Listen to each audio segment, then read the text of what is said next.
જય Shri Krishna. Good morning.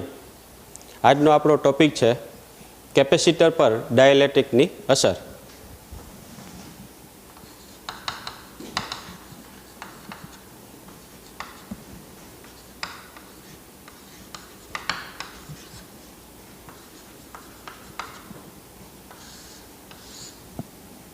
Capacitor પર dielectric પદાર્થ કેવી અસર કરે? તો કે કેપેસિટરની બે પ્લેટ વચ્ચે જ્યારે ડાયલેક્ટ્રિક પદાર્થોનું ચોસલું સંપૂર્ણપણે ભરી દેવામાં આવે ત્યારે તેનું વિદ્યુત ક્ષેત્ર અને વિદ્યુત સ્થિતિમાન ઘટે છે અને કેપેસિટન્સ કે ગણું થાય છે.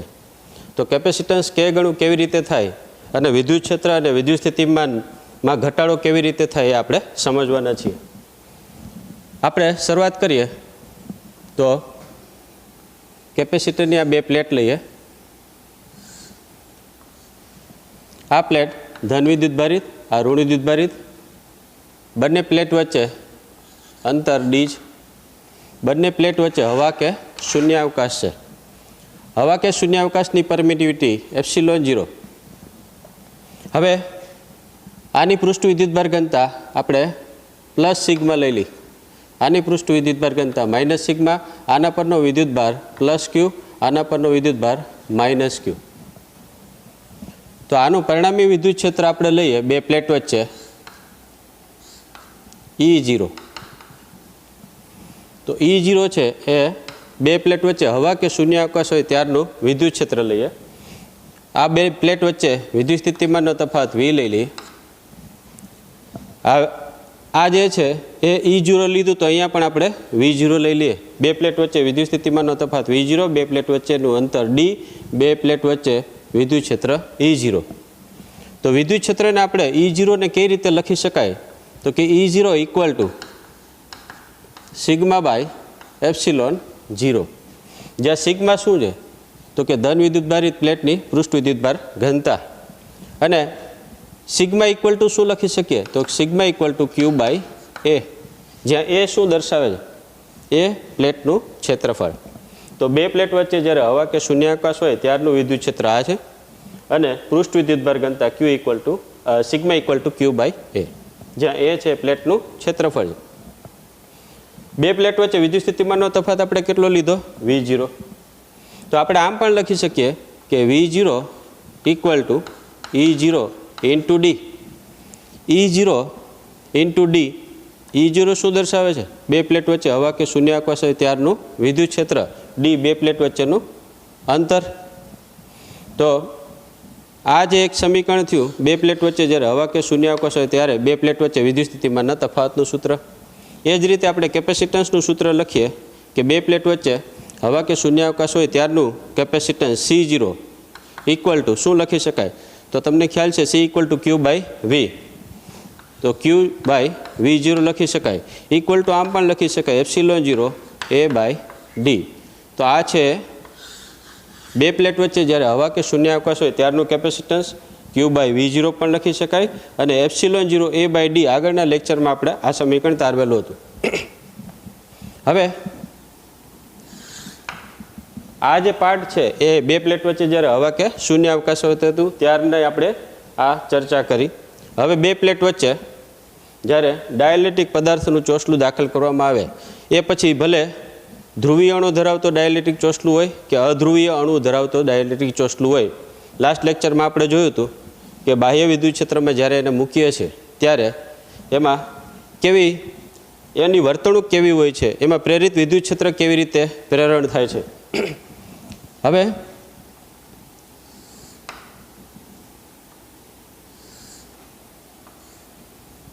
આ ધન વિદ્યુતભારિત પ્લેટ, આ ઋણ વિદ્યુતભારિત પ્લેટ, બંને વચ્ચે અંતર ડી. આ બે પ્લેટ વચ્ચે અત્યારે આપણે વિચારીએ કે હવા કે શૂન્યાવકાશ છે ત્યારનું વિદ્યુત ક્ષેત્ર આપણે લીધું હતું E0. તો બે પ્લેટ વચ્ચે હવા કે શૂન્યાવકાશ છે ત્યારનું વિદ્યુત ક્ષેત્ર આપણે E0 લીધેલું છે. પરંતુ આ બે પ્લેટ વચ્ચે હવે ડાયલેક્ટ્રિક ચોસલું દાખલ કરવામાં આવે. ડાયલેક્ટ્રિક એટલે અવાહક પદાર્થ દાખલ કરીએ. તો ડાયલેક્ટ્રિક પદાર્થ સંપૂર્ણ રીતે આ રીતે દાખલ કરીએ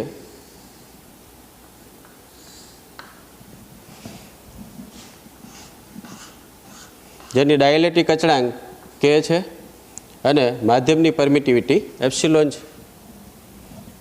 હવે તમને ખ્યાલ છે કે આ જ્યારે વિદ્યુત ક્ષેત્રમાં આપણે આ ડાયલેક્ટ્રિક ચોસલું દાખલ કરીએ તો એ સમયે ધન પ્લેટની બાજુનો આ જે છેડો છે, ચોસલાની આ બાજુનો છેડો, ત્યાં લાસ્ટ લેક્ચરમાં આપણે જોયું હતું કે આ છેડા પાસે ઋણ વિદ્યુતભાર પ્રેરિત થાય છે અને ચોસલાની આ બાજુ એટલે કે ઋણ વિદ્યુતભારિત પ્લેટની નજીકમાં જે ચોસલાની બાજુ છે એના પર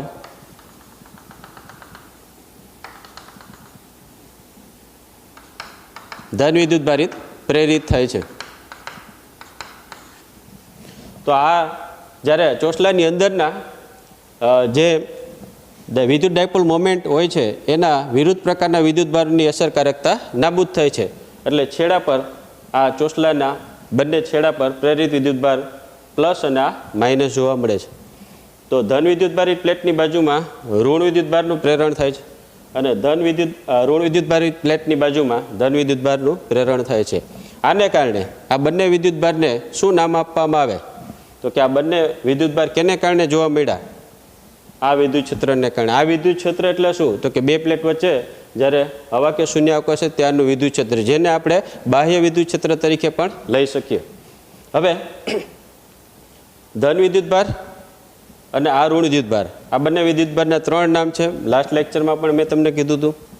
આ વિદ્યુતભારોને પ્રેરિત વિદ્યુતભાર કહેવાય, બદ્ધ વિદ્યુતભાર કહેવાય, પોલેરાઇઝેશન વિદ્યુતભાર કહેવાય. શા માટે તો કે આ પ્રક્રિયા દરમિયાન પોલેરાઇઝેશન થયું, ધ્રુવીભવન થયું. તો આ વિદ્યુતભારોને કારણે વિદ્યુત ક્ષેત્ર આ દિશામાં હશે, ધનથી ઋણ તરફ, જેને આપણે EP કહી દઈએ. તો E0 છે એની દિશા આ તરફ છે, EPની દિશા આ તરફ, એટલે નેચરલી પરિણામી વિદ્યુત ક્ષેત્રમાં ઘટાડો થાય. આ તરફ છે, આ તરફ છે. આ બંને વચ્ચે વિદ્યુત સ્થિતિમાનનો તફાવત હવે આપણે V લઈએ. અહીંયા શરૂઆતમાં આપણે કેટલો લીધો હતો? V0. ડાયલેક્ટ્રિક ચોસલું આપણે જ્યારે દાખલ કરીએ ત્યારે વિદ્યુત સ્થિતિમાનનો તફાવત V છે. તો આ વિદ્યુત સ્થિતિમાનનો તફાવત આપણે લખીએ તો V equal to E into D, જ્યાં E શું દર્શાવે છે? ડાયલેક્ટ્રિક ચોસલું દાખલ કરે એ દરમિયાન પરિણામી વિદ્યુત ક્ષેત્ર કેટલું થાય.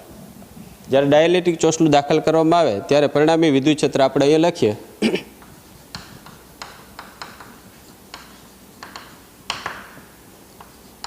E ઇક્વલ ટુ E0, આ મૂલ્ય તરીકે લઈએ E0 માઇનસ EP. E0 શું દર્શાવે છે? બે પ્લેટ વચ્ચે હવા કે શૂન્યાવકાશ ત્યારનું વિદ્યુત ક્ષેત્ર, અને એ વિદ્યુત ક્ષેત્ર આપણે કેટલું લીધું? Sigma by epsilon 0. તો અહીંયા મૂકીએ આપણે સિગ્મા બાય એપ્સિલોન 0. EP એટલે પોલેરાઇઝેશન વિદ્યુત ક્ષેત્ર અથવા તો પ્રેરિત વિદ્યુત ક્ષેત્ર. જો આ વિદ્યુતભારને આપણે પ્લસ QP અને આની પૃષ્ઠ વિદ્યુતભાર ઘનતા પ્લસ સિગ્મા P કહી દઈએ. આ વિદ્યુતભારનો જે પોલેરાઇઝેશન વિદ્યુતભાર છે એ ઋણ વિદ્યુતભાર છે, અને આપણે આમ દર્શાવી દઈએ માઇનસ QP અને માઇનસ સિગ્મા P. તો હવે આપણે EP બરાબર શું લખી શકીએ? તો EP બરાબર આમ લખી શકીએ sigma P by epsilon 0. Sigma P શું દર્શાવે છે? તો કે પોલેરાઇઝેશન વિદ્યુતભાર. QP એ પોલેરાઇઝેશન વિદ્યુતભાર છે અને સિગ્મા P એ પોલેરાઇઝેશન વિદ્યુતભાર પૃષ્ઠ ઘનતા. તો સિગ્મા P ને યાદ રાખજો, પોલેરાઇઝેશન વિદ્યુતભાર પૃષ્ઠ ઘનતા. આ સિગ્મા શું છે? તો કે જ્યારે બે પ્લેટ વચ્ચે હવા કે શૂન્યાવકાશ હતો ત્યારનો જે વિદ્યુતભાર Q છે એ વિદ્યુતભારની પૃષ્ઠ ઘનતા. તો આપણે આમ વિચારી શકીએ sigma minus sigma P by epsilon 0. તો આ છે પરિણામી વિદ્યુત ક્ષેત્ર. તો ડાયલેક્ટ્રિક ચોસલું દાખલ કરતા પરિણામી વિદ્યુત ક્ષેત્ર E equal to sigma minus sigma P by epsilon 0 થશે. હવે આ વિદ્યુત ક્ષેત્રને આપણે અહીંયા મૂકીએ તો આગળનું સમીકરણ જોઈએ. હવે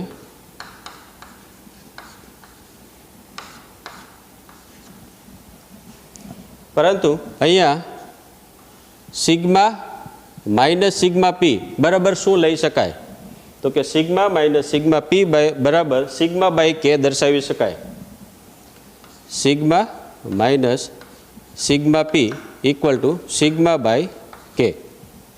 આ કેવી રીતે સમીકરણ આવે એ આપણે સમજીએ. હવે આપણે આ સમીકરણ જોયું હતું એ સમીકરણને પાછું અહીંયા લખીએ. E equal to sigma minus sigma P by epsilon 0. હવે તમને ખ્યાલ છે ઈ ઇક્વલ ટુ આ ઈ છે જ્યારે ડાયલેક્ટ્રિક ચોસલું દાખલ કરીએ ત્યારનું પરિણામી વિદ્યુત ક્ષેત્ર છે એ કેના બરાબર લઈ શકાય? તો કે આની જગ્યાએ આપણે સિગ્મા બાય એપ્સિલોન લખી શકીએ. શા માટે? તો કે એપ્સિલોન છે માધ્યમની પરમિટિવિટી છે. અહીંયા આપણે શરૂઆતમાં લખતા હતા એમાં સિગ્મા બાય એપ્સિલોન 0 લખતા હતા. હવે જ્યારે ડાયલેક્ટ્રિક ચોસલું દાખલ કરવામાં આવે ત્યારે વિદ્યુત ક્ષેત્ર સિગ્મા બાય એપ્સિલોન થશે. એપ્સિલોન શું દર્શાવે છે? માધ્યમની પરમિટિવિટી. તો આને આમ લખી શકીએ sigma minus sigma P by epsilon 0. તો આને આમ પણ દર્શાવી શકીએ સિગ્મા બાય એપ્સિલોન. આ એપ્સિલોન 0 આની સાથે ગુણાઈ જાય સિગ્મા માઇનસ સિગ્મા પી. આને આમ પણ લખી શકાય સિગ્મા બાય એપ્સિલોનના છેદમાં epsilon 0 equal to sigma minus sigma પી. શું કર્યું આપણે? આ એપ્સિલોન 0 આના છેદમાં જવા દીધું. આ આપણે એપ્સિલોન 0 પાછું ઉપર લઈ જાય તો આ પદ આવી જશે. તમને ખ્યાલ છે એપ્સિલોન અપોન એપ્સિલોન 0 બરાબર કે થાય. તો sigma by K equal to sigma minus sigma પી.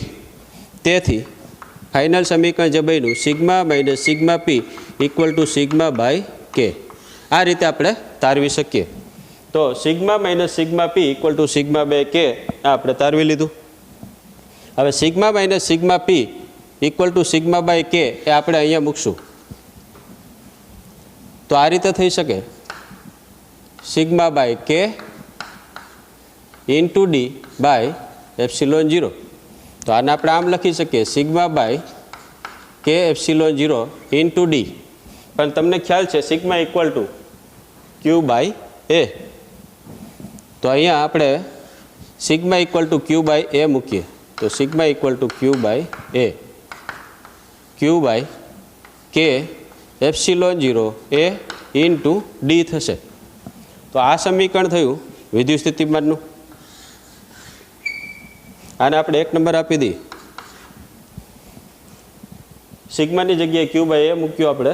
તો કે એપ્સિલોન 0 એ ઇન્ટુ ડી. આ છે જ્યારે ડાયલેક્ટ્રિક ચોસલું દાખલ કરીએ ત્યારે બે પ્લેટ વચ્ચે પરિણામી વિદ્યુત સ્થિતિમાન.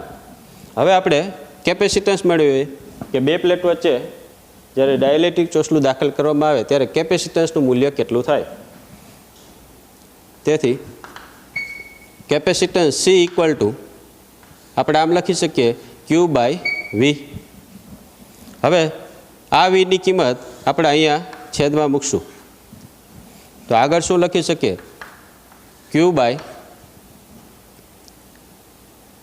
ક્યુ upon k epsilon 0 A into D. આ ક્યુ ઉડી જશે. તો હવે શું આવશે? તો કે એપ્સિલોન 0. હવે અહીંયા જુઓ આ જે છે એ ડી આના ગુણાકારમાં છે. ક્યુ ઉડી ગયું. કે એપ્સિલોન 0 એ ઉપર જશે અને ડી છેદમાં જ રહેશે. તો epsilon 0 A by D equal to શું મૂકી શકાય?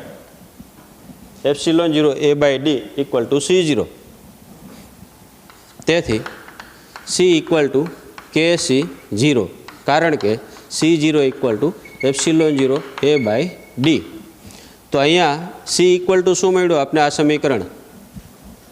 સી ઇક્વલ ટુ કે C0. સી શું દર્શાવે છે? બે પ્લેટ વચ્ચે જ્યારે ડાયલેક્ટ્રિક ચોસલું છે સંપૂર્ણપણે ભરી દેવામાં આવે ત્યારે તેનું કેપેસિટન્સ એ બે પ્લેટ વચ્ચે હવા કે શૂન્યાવકાશ હોય તેના કેપેસિટન્સ કરતાં કે ગણું થાય છે. એટલે કે કેપેસિટન્સનું મૂલ્ય વધી ગયું. કેને કારણે વધેલું હશે આ કેપેસિટન્સનું મૂલ્ય? તો કે વિદ્યુત ક્ષેત્ર અને વિદ્યુત સ્થિતિમાન ઘટે તો જ આ શક્ય છે. તો વિદ્યુત ક્ષેત્ર અને વિદ્યુત સ્થિતિમાનમાં પણ ઘટાડો થાય છે એ આપણે હવે સાબિત કરીએ. હવે આપણે એમ કહી શકીએ વી ઇક્વલ ટુ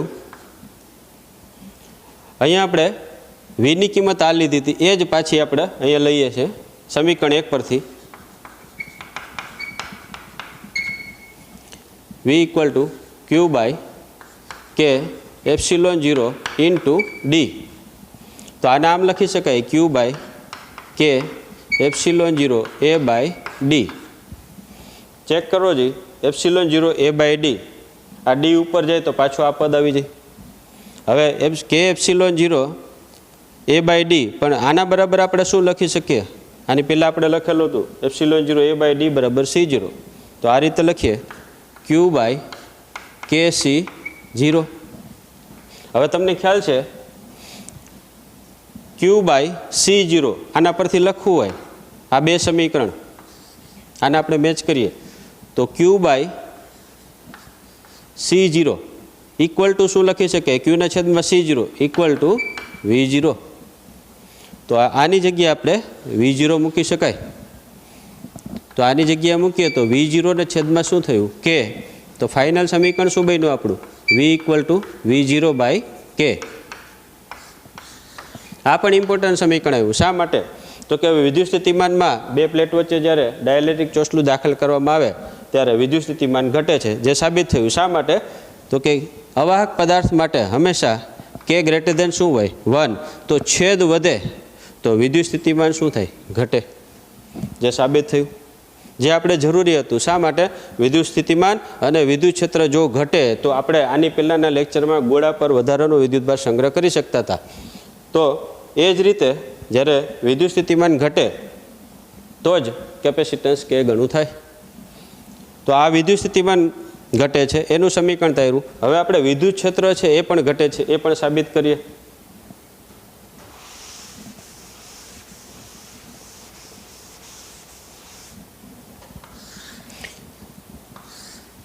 વિદ્યુત ક્ષેત્ર આપણે આ સમીકરણ પરથી લખી શકીએ V equal to E into D. આ સમીકરણ જે લખેલું હતું એ જ આપણે લખેલું છે. તો E ઇક્વલ ટુ શું થાય? V by D. પરંતુ Vનું સમીકરણ આપણે ત્યાં મૂકશું V equal to V0 by કે.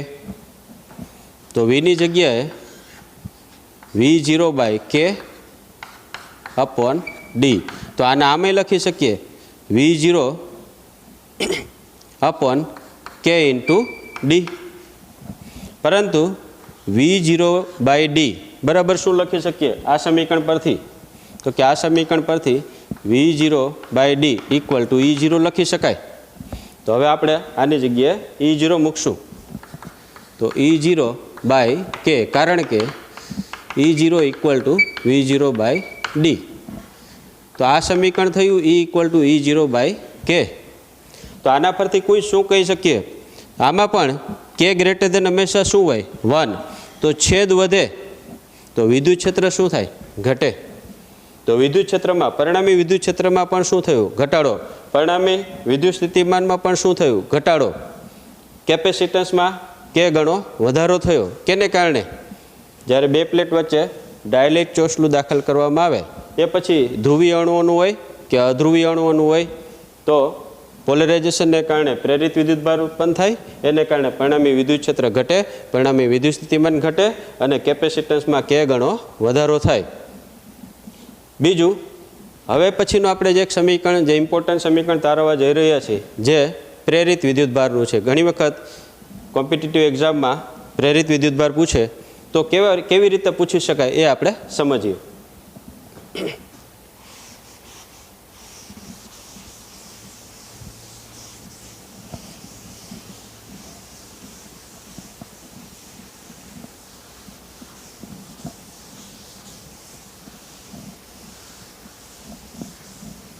આપણે આ સમીકરણ આગળ જોયું હતું એનું એ જ સમીકરણ રાખ્યું છે. આના પરથી આપણે પ્રેરિત વિદ્યુતભાર કેવી રીતે મેળવી શકીએ એ લઈએ. તો પ્રેરિત વિદ્યુતભાર કેના પરથી મળે? સિગ્મા પી પરથી. શા માટે? ક્યુપી એ પ્રેરિત વિદ્યુતભાર છે અને સિગ્મા પી શું છે? પ્રેરિત વિદ્યુતભાર પૃષ્ઠ ઘનતા અથવા પોલરાઇઝેશન વિદ્યુતભાર પૃષ્ઠ ઘનતા. તો તારવી શકીએ. સિગ્મા પીને આ બાજુ લઈ આવો, સિગ્મા પી ઇક્વલ ટુ આને આ બાજુ લઈ આવો, સિગ્મા માઇનસ સિગ્મા બાય કે. તો આમાંથી કોમન શું નીકળે? સિગ્મા. તો 1 માઇનસ 1 બાય કે. અહીંયા આવશે સિગ્મા પી. સિગ્મા પી બરાબર હવે શું મૂકી શકીએ? તો કે ક્યુ પી બાય એ. સિગ્મા બરાબર શું મૂકી શકાય? Q by A. સિગ્મા બરાબર ક્યુ બાય એ આપણે અહીંયા ઓલરેડી દર્શાવી દીધું. એ જ રીતે સિગ્મા પી બરાબર ક્યુપી બાય એ, જે ક્યુપી શું છે? ક્યુપી એ પોલરાઇઝેશન વિદ્યુતભાર, પ્રેરિત વિદ્યુતભાર. તો Q by A 1 minus 1 by K, અહીંયા એ ઉડી જશે. તો Q P equal to Q 1 minus 1 by K. આ છે પોલરાઇઝેશન વિદ્યુતભાર, એનું સમીકરણ. એ જ રીતે આને આમ પણ લખી શકીએ અથવા કરીને. અહીંયા આપણે ક્યુની કિંમત શું દર્શાવી શકીએ? તો કે ક્યુ equal to C0 into V0. તો આના પરથી આપણે ક્યુ ઇક્વલ ટુ C0 V0 દર્શાવી શકીએ. એ આપણે અહીંયા મૂકીએ તો ક્યુની જગ્યાએ C0 V0 1 minus 1 by K. આ એક સમીકરણ પણ પ્રેરિત વિદ્યુતભાર, પોલરાઇઝેશન વિદ્યુતભાર અથવા પોલરાઇઝેશન વિદ્યુતભારનું સમીકરણ છે, જે ઇમ્પોર્ટન્ટ સમીકરણ છે. કોમ્પિટિટિવ એક્ઝામમાં કેવી રીતે પૂછી શકાય એ સમજીએ. કે વિદ્યુતભાર આપી દે તમને ક્યારે? તો કે બે પ્લેટ વચ્ચે હવા કે શૂન્યાવકાશ હોય ત્યારનો વિદ્યુતભાર. કે શું દર્શાવે છે? આ જે ડાયલેક્ટ્રિક પદાર્થ ચોસલું છે એનો ડાયલેક્ટ્રિક અચળાંક. તો ડાયલેક્ટ્રિક અચળાંક આપી દે, વિદ્યુતભારની કિંમત આપી દે, તો આપને પ્રેરિત વિદ્યુતભાર મળી શકે. એ જ રીતે ઘણી વખત તમને બે પ્લેટ વચ્ચે હવા કે શૂન્યાવકાશ હોય ત્યારનું કેપેસિટન્સ આપી દે, બે પ્લેટ વચ્ચે હવા કે શૂન્યાવકાશ હોય ત્યારનું વિદ્યુત સ્થિતિમાન આપી દે, અને ડાયલેક્ટ્રિક અચળાંક આપે તો આપણે પ્રેરિત વિદ્યુતભાર મેળવી શકીએ છીએ. તો આ હતું આજનું ટોપિક આપણું, કેપેસિટર પર ડાયલેક્ટ્રિકની અસર કેવી રીતે થાય અને એના ઘણા બધા સમીકરણ જે આપણે અહીંયા તારવી શક્યા છે. તો નેક્સ્ટ લેક્ચરમાં આપણે કેપેસિટરને સંબંધિત જ કેપેસિટરનું સંયોજન જોશું, જેમાં શ્રેણી જોડાણ અને સમાંતર જોડાણ. Thank you very much.